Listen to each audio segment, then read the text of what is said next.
Peace and blessings upon those who follow guidance. This is a pure example. Let me show you. I will grow my baby.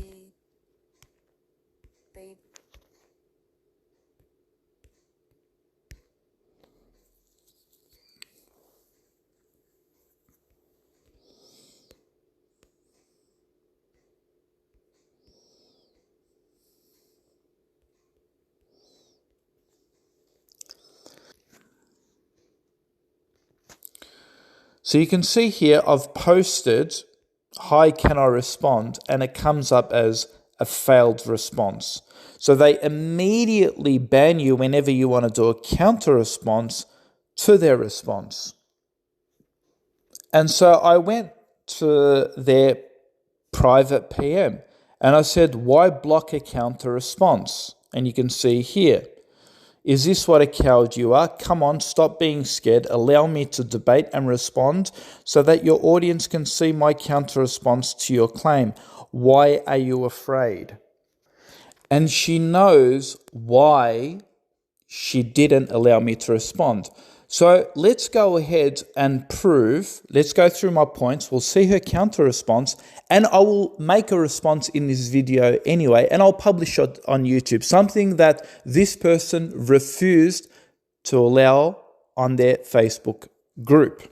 So my comments were: the oppression living under Israeli Zionist apartheid, one law for Jews, one law for Arabs.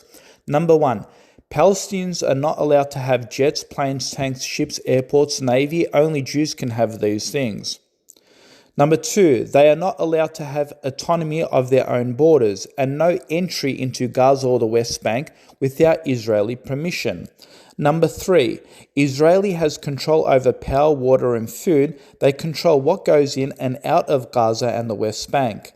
Number four, only Jews have a right of return, not Arabs. Their passports are denied permanent residency according to Abbasintis Property Law 1950. Palestinian refugees expelled after November 29, 1947 are Abbasintis and are denied any rights. Their land, houses, apartments, and bank accounts, movable and immovable property, were confiscated by the state. Simultaneously, the Law of Return 1950 gave Jews from anywhere in the world the right to automatically become Israeli citizens. Number five, only Jews are allowed to arm themselves. The Arabs in the West Bank, for example, cannot arm themselves for self-defense purposes.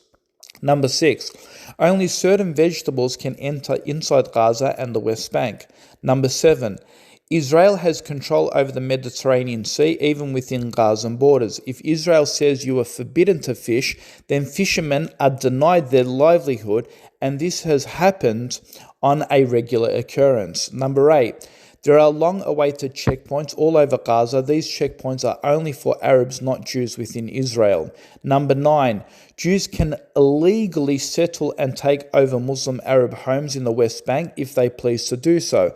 And many homes have been stolen and taken or bulldozed and their livestock and crops burned and taken. Number 10, basic law. Israel lands 1960 stipulates ownership of Israeli lands controlled by the state. Jewish Nation Fund, JNF, and the Development Authority can only be transferred between the three entities, knowing that the JNF leases land it owns to Jews only. 93% of the land in Israel is public and belongs to the state. JNF, or the Development Authority, 13% is controlled by the JNF, which has a hugely influential role in Israeli land policies.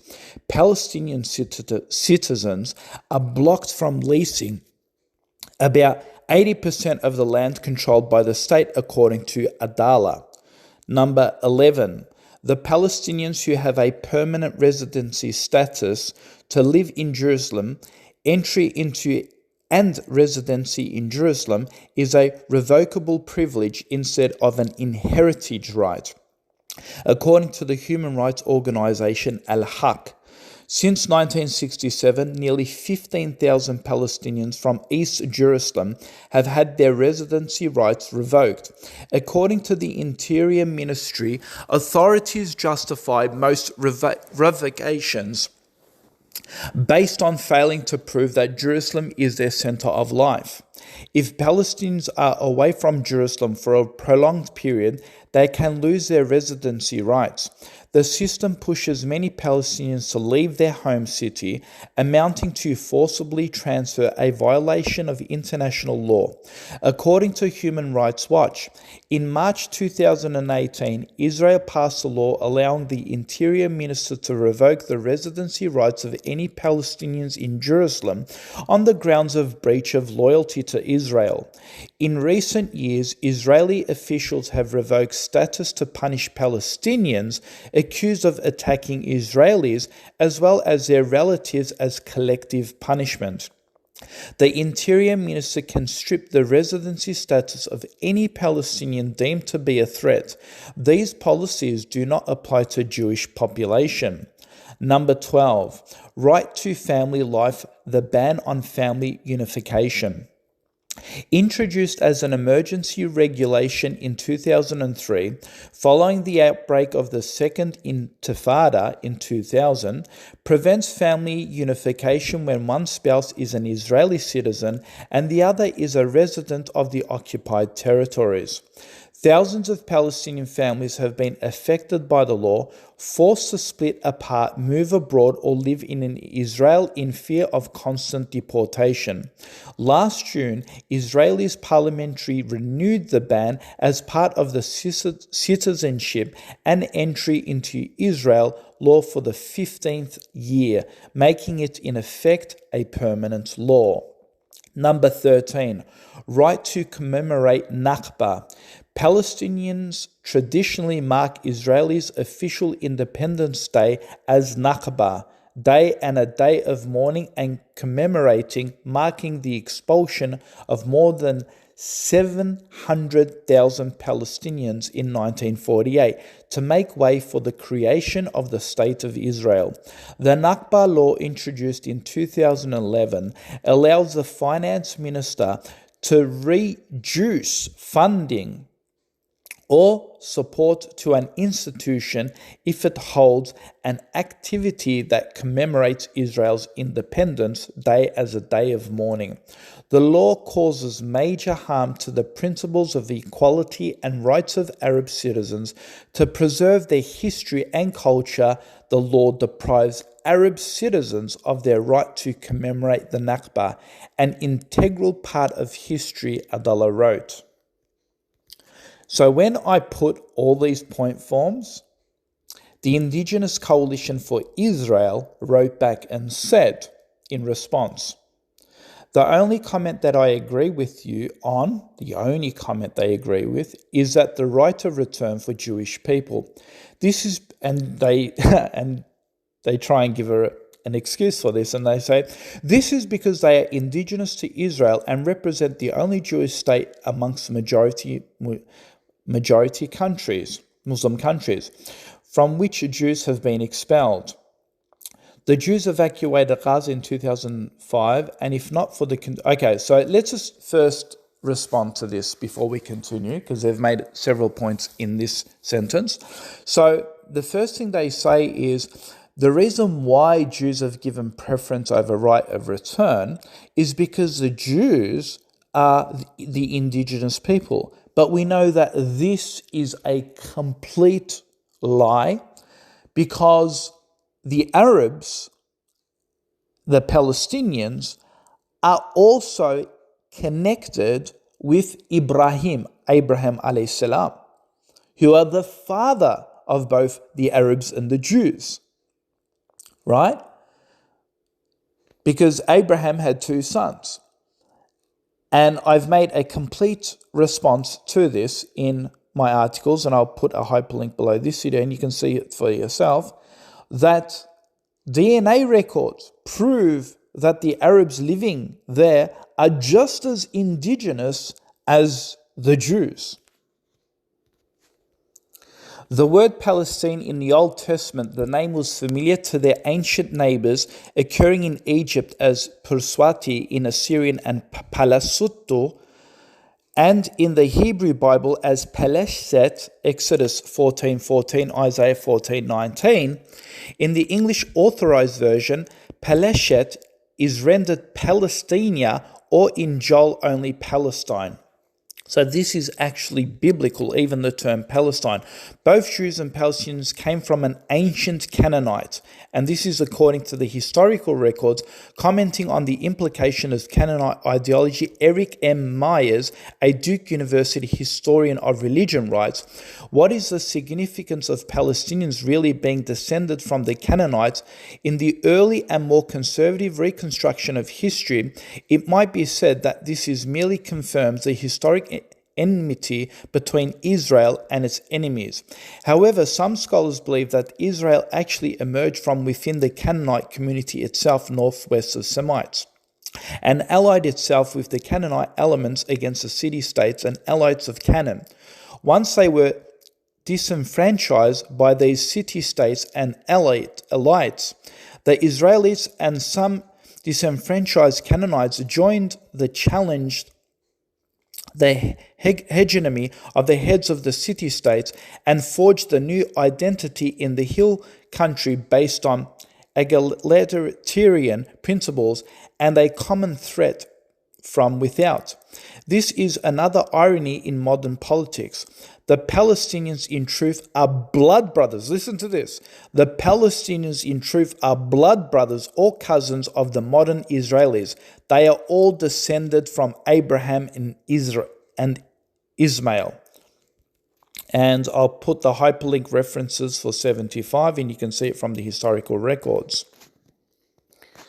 And there are claims that the claim that was made that the Palestinians are foreign is derogatory, term referred to as people who were invaders. However, this has been refuted, and I'll put a hyperlink again below. I'll put the whole hyperlink below this here, and you can see the response. Secondly, if we want to use who was there first as a print of reference to ownership, then all the white settlers in Australia, South Africa, and the United States must all give back the land to the indigenous native people since they weren't originally part of it. And it gets worse because according to Darwinian evolutionary history, all white men's descendants originally came from Africa, so perhaps we should all now go and invade Africa. According to the same logic, why isn't the West supporting the invasion of Russia over Ukraine? Because Ukraine originally belonged to the Soviet Union. The double standards are sickening.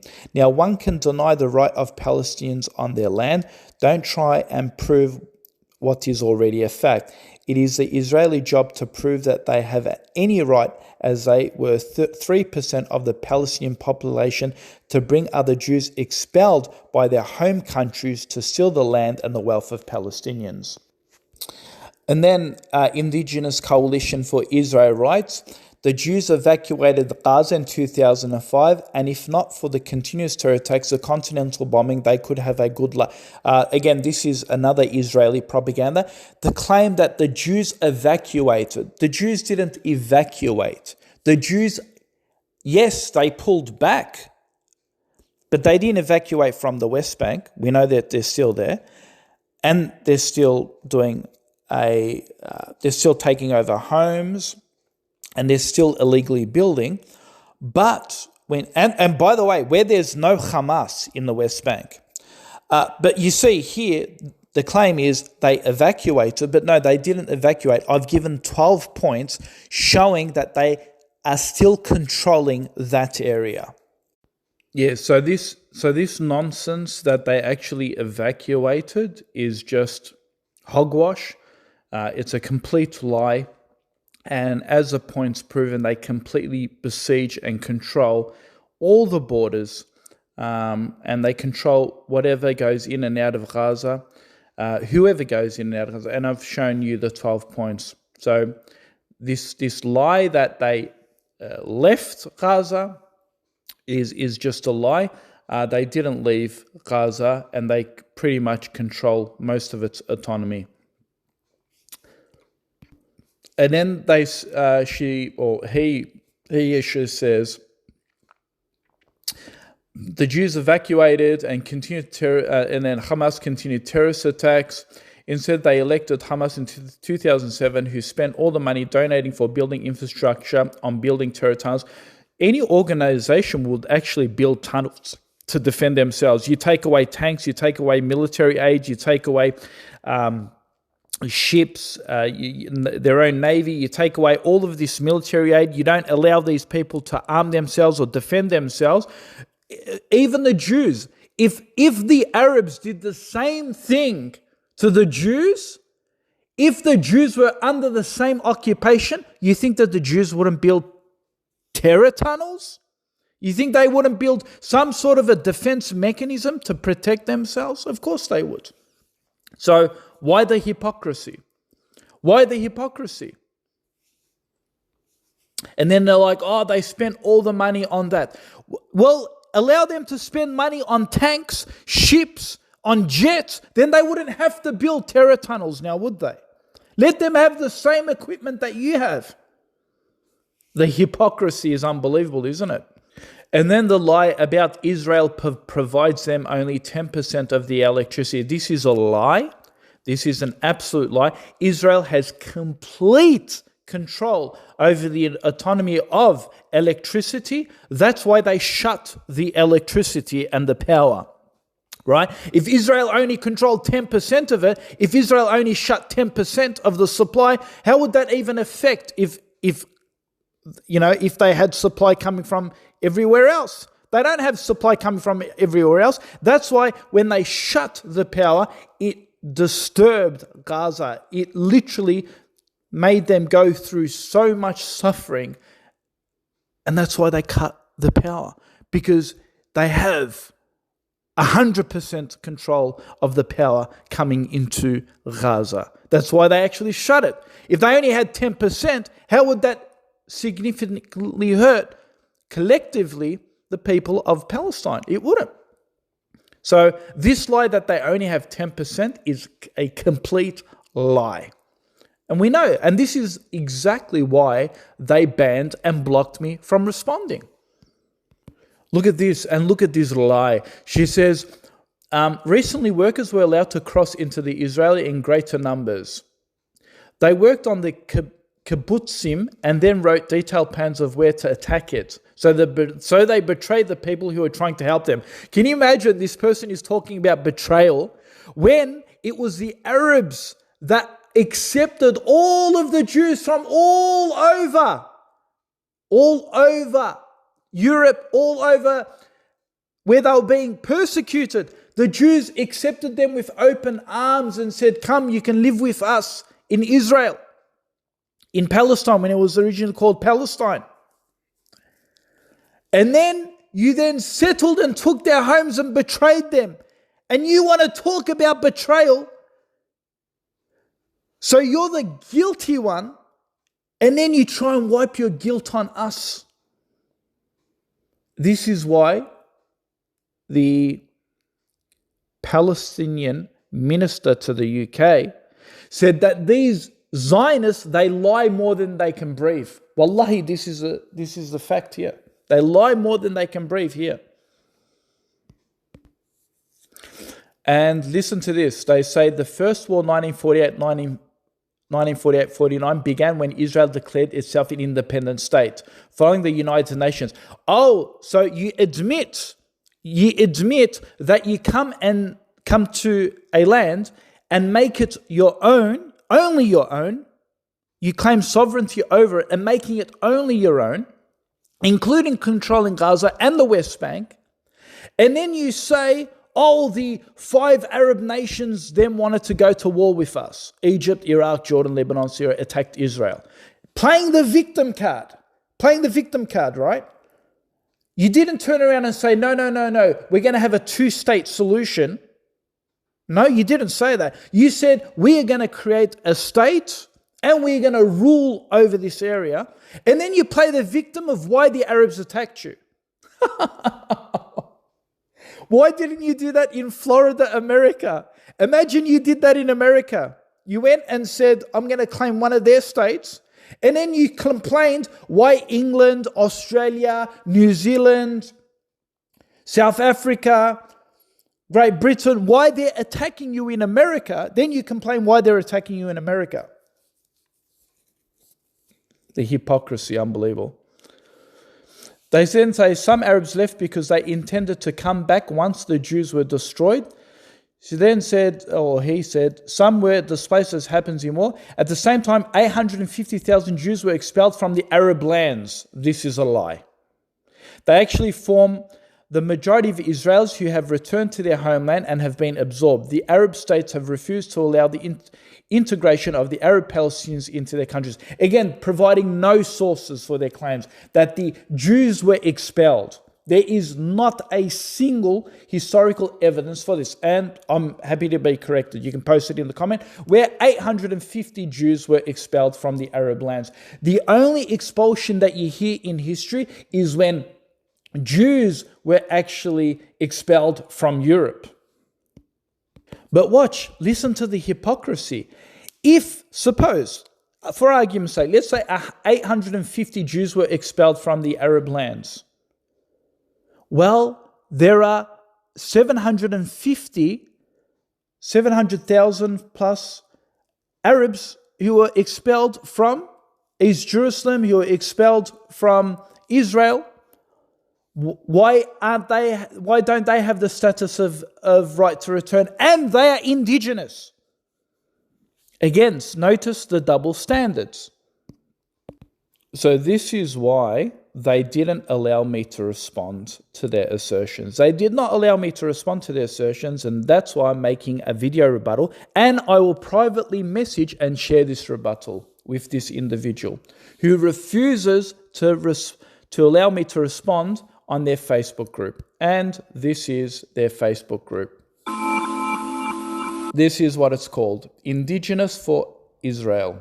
Indigenous Coalition for Israel. Okay, so again,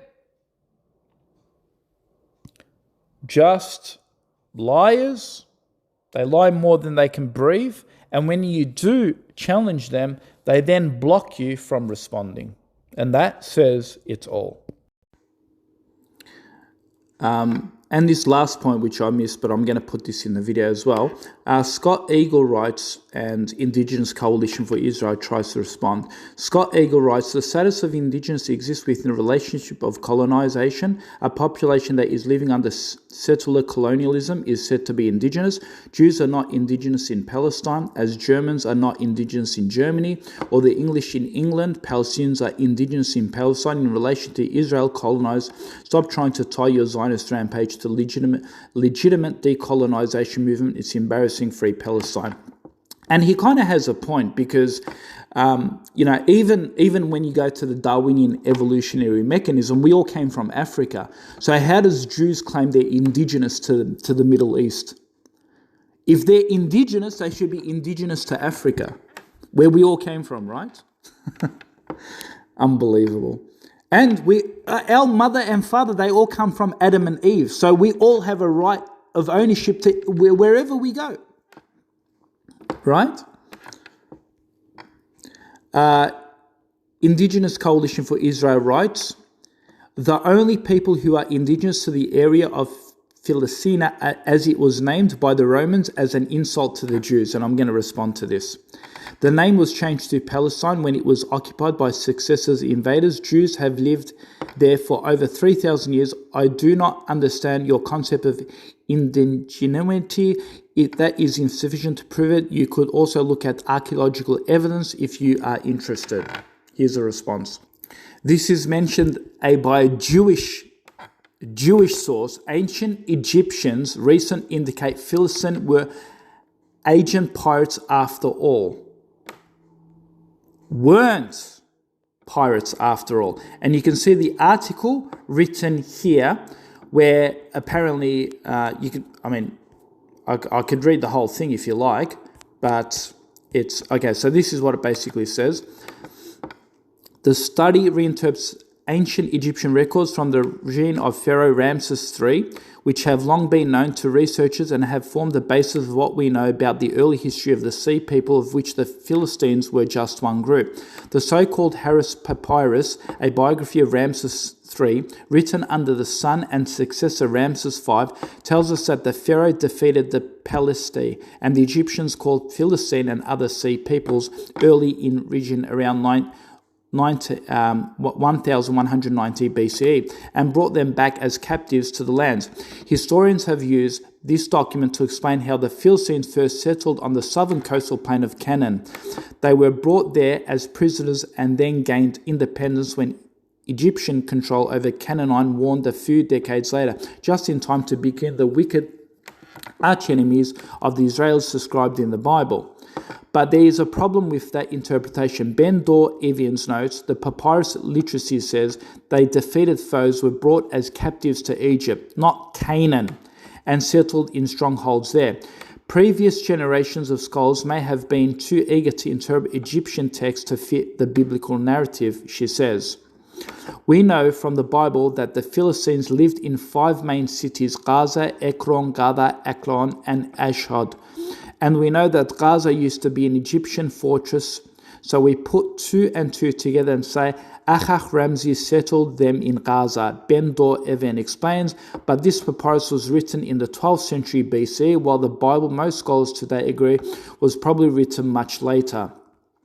Resettling prisoners in the heartland of the empire rather than in peripheral areas like Canaan was common Egyptian practice, Ben Dor Evian says, and the Israelites would experience similar treatment at the hands of the Babylonians centuries later.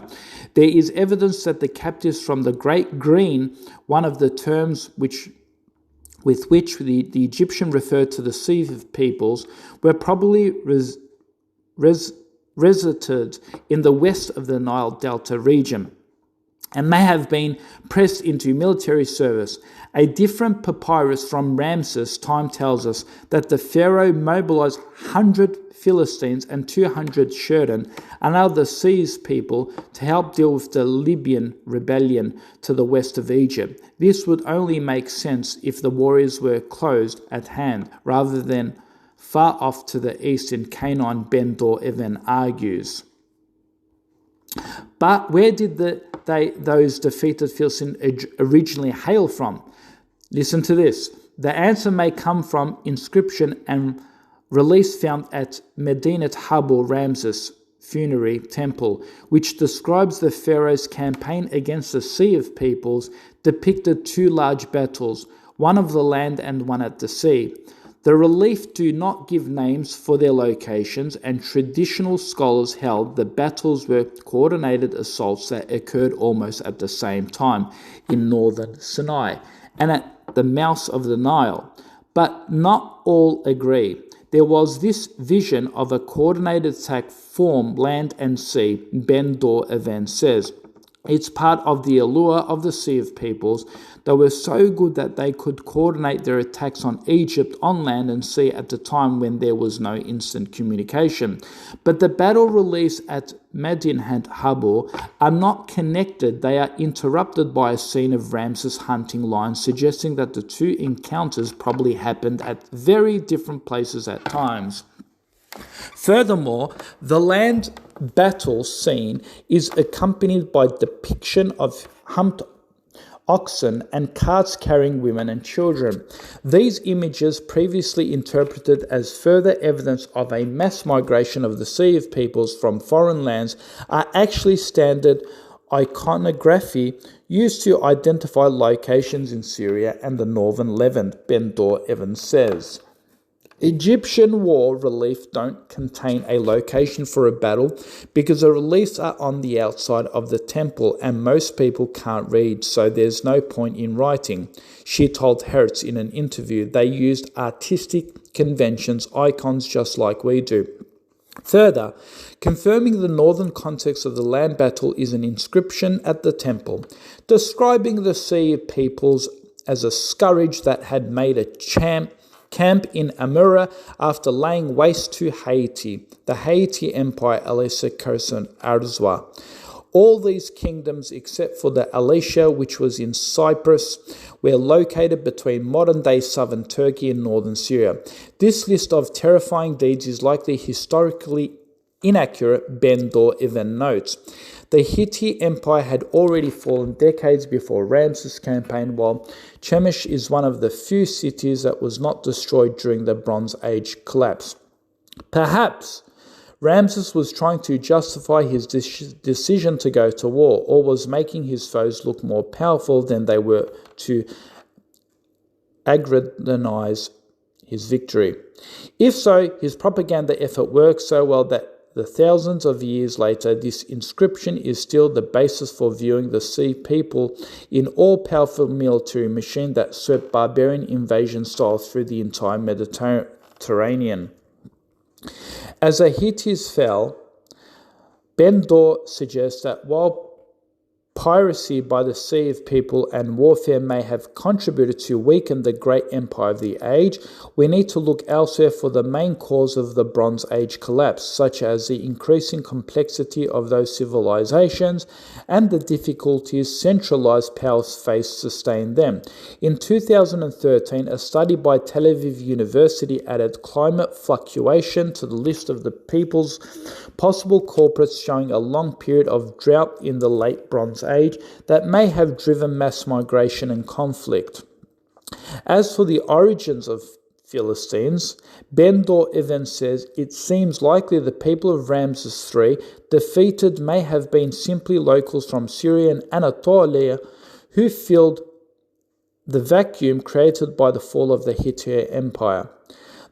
A Levantine origin of the Philistines, a further supported, she says, by the fact that the Medinat Habu inscriptions identify the Sea of Peoples as Tahar, the same term reserved to describe Syrian or Anatolian warriors allied with the Hittite during the Battle of Kadesh, the great clash that Ramses II had won against his northern foes around 1274 BC, nearly a century earlier. So they were not this unknown group that suddenly appeared out of nowhere. Listen to this. So they were not this unknown group that suddenly appeared out of nowhere, Ben-Dor even concludes. The Egan hypothesis fights back. Listen to this, some archaeological discoveries also seem to support this view. The presence at Philistine sites of Egan-style pottery, long seen as evidence of their Greek origin, has now been shown to be local imitation of Cypriot earthenware.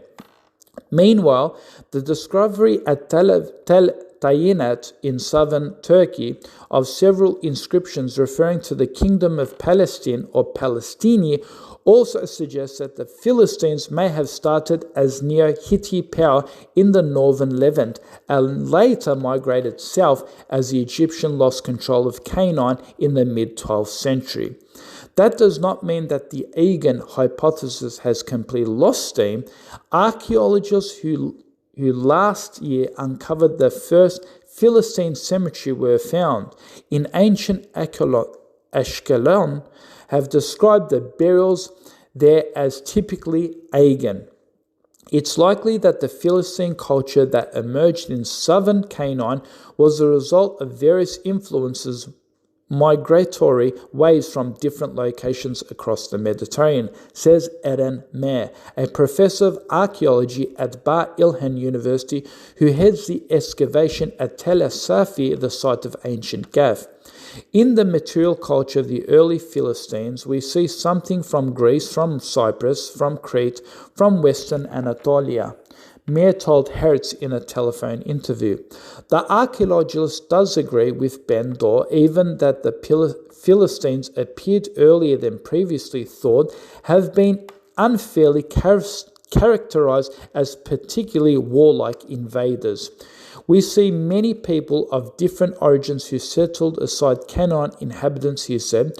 Despite some localized destruction, most of the Canaanite sites continue to exist peacefully alongside the Philistines one. So there you go. That refutes the claim that they were invaders and they came from foreign lands and they were warmongers and they were alienated, and the term Philistine just means a foreign insult. This has been clearly refuted by This paper, Harriot's ancient Egyptian records indicate Philistines weren't Aegean pirates after all.